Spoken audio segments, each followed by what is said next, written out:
Hello and welcome back again to the Dad and Daughter Podcast channel right here on YouTube. I'm Dad. How's your day going?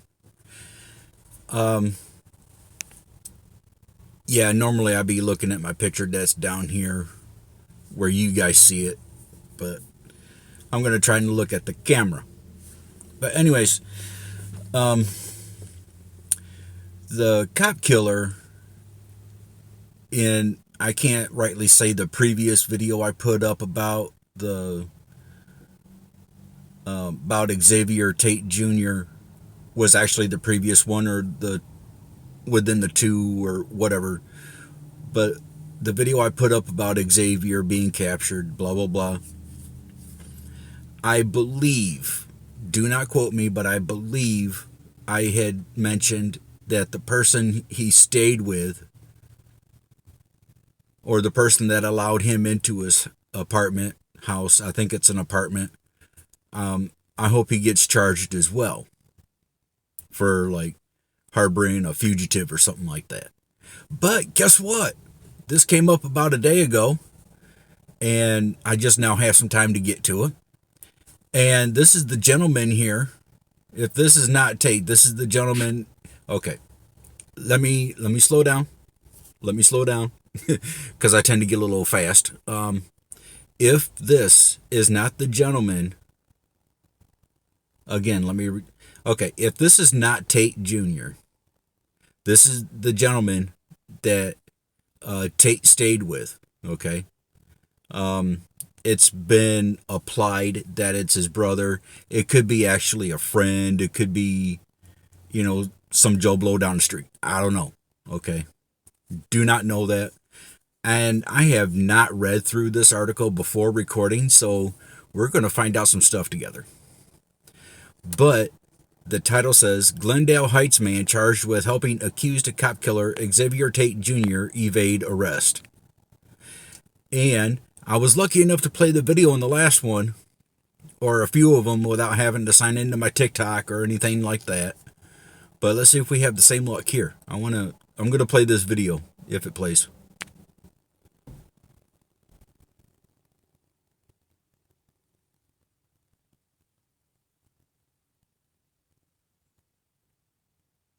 And of course we have an ad.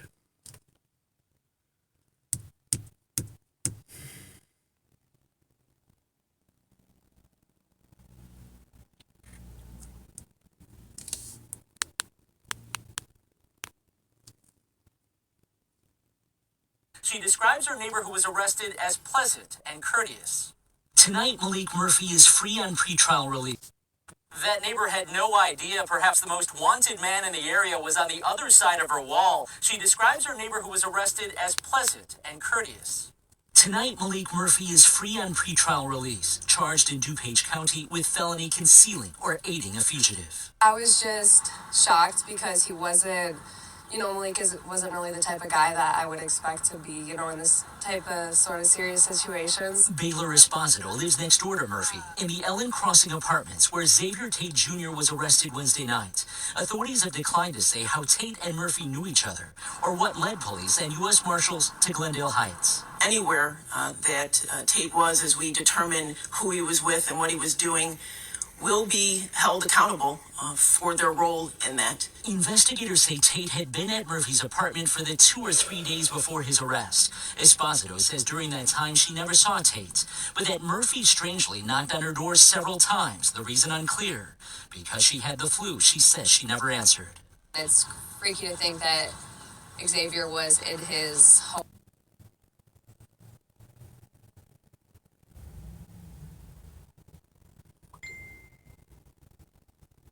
Okay, apparently that was the end of the video. So I guess we can continue. But yeah, the man whose home Xavier Tate Jr. was found in when he was arrested for the murder of CPD officer Louis Weska is also facing felony charges. Malik Murphy is charged in DuPage County with felony concealing or aiding a fugitive, as the video stated, and I'm just kind of going over everything. He appeared in court Friday and is free on pretrial release. His neighbor says she had no idea perhaps the most wanted man in Chicago area was on the other side of her wall. She described Murphy as a pleasant and courteous.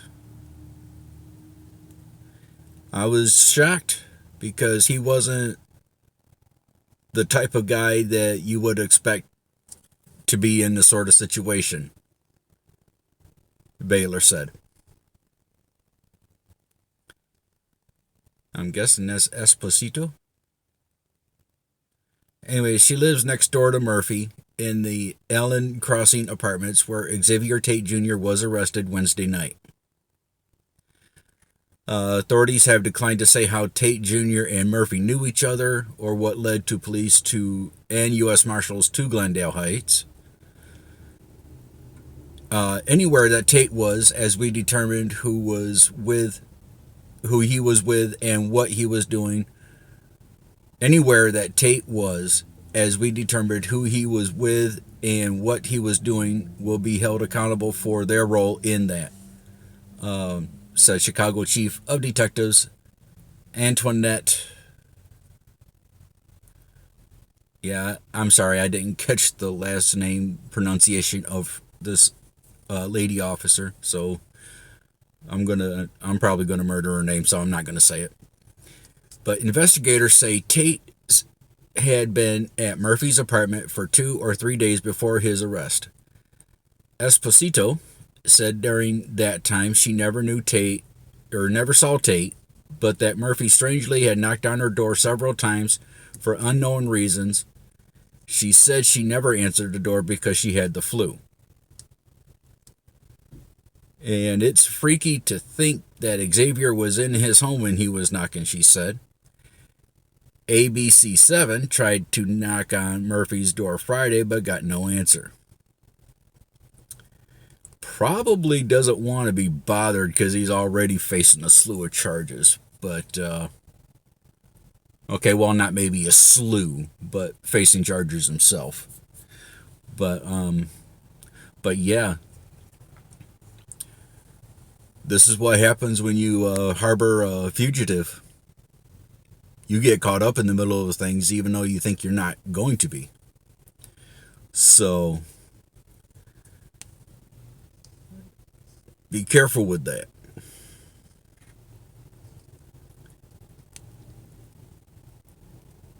And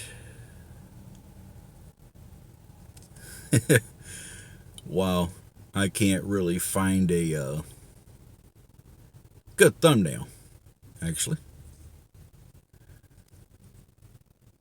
But I think anyways, I'll come back to this because I think I can snap one if I come back into the story. But anyways, I'm going to leave it here, guys. You take care of yourselves, and I'll catch you in the next video. I'm out. Peace.